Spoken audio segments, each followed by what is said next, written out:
sa video natin ngayon mga maestro ay pag-usapan naman natin itong tungkol sa PBB 2022 SARO release. Ngayong araw po yan, August 20, 2024. So upon checking po sa DBM, ayan, marami po tayo dito nakitang mga opisina na narilisan po ng SARO for PBB 2022 ngayong araw, August 20, 2024. At isa na nga po dyan, or actually hindi lang siya isa, dalawa, no? Dalawa po ang narilisan ng PBB 2022 SARO sa hanay po ng DepEd. Ayan, sa Department of Education. So good news po mga kamaestro. Ayan, dalawa po ang nakikita nyo sa screen natin. Unahin po natin itong nagmumula sa Region Office 7. Ano po?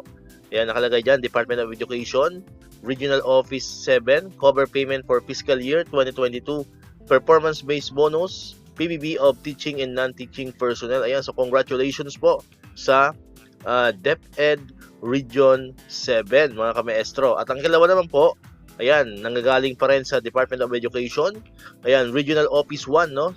Region 1, nakalagay dyan, cover payment of fiscal year 2022 performance-based bonus of entitled employees pursuant to Executive Order number 80 dated July 20, 2012.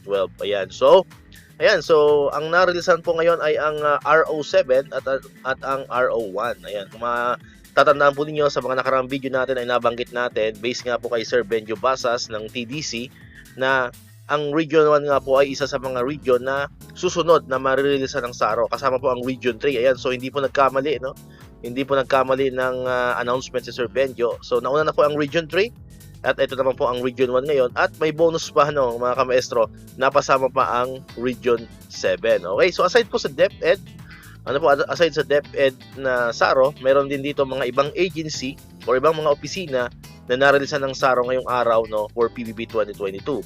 Ayan, unahin po natin itong nagmumula sa other executive offices, particularly sa Governance Commission for Government-Owned or Controlled Corporations. Nakalagay yan, fiscal year 2022 performance-based bonus.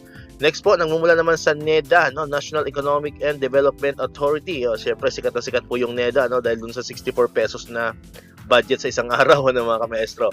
Ayan, so narilisan na rin ang NEDA.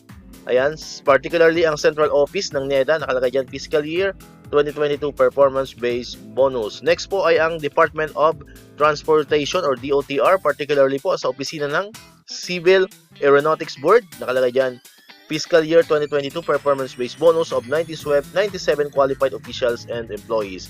Next po ay ang Department of Health, no, DOH, particularly po sa opisina ng Philippine National AIDS Council, nakalagay dyan, payment of fiscal year 2022 performance-based bonus of 16 qualified officials.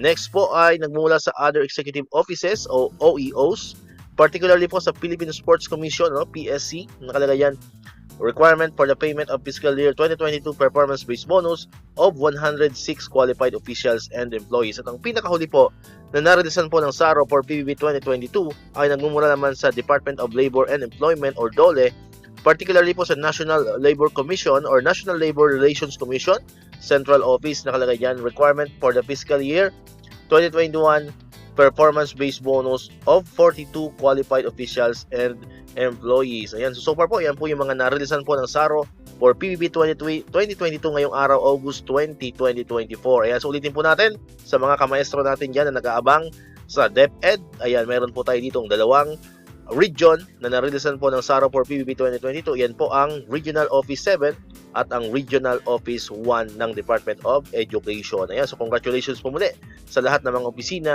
na narilisan po ng SARO for PBB 2022 ngayong araw, August 20, 2024. Ayan, so dito ko na po tatapusin itong ating video ngayon mga kamaestro. Kung hindi ka pa nakakapag-subscribe, click mo na ang subscribe button dyan para ikaw yung unang makakapanood ng mga videos na ina-upload natin. Katulad ito, yung mga update about sa PBB and other bonuses na mga teachers and government employees. And syempre, click mo na rin ang notification bell button para ma-notify ka, updated ka pag may mga bago tayong uploaded na videos. So muli, maraming salamat sa inyong panonood at pakikinig.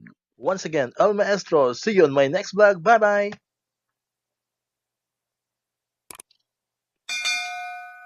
1, 2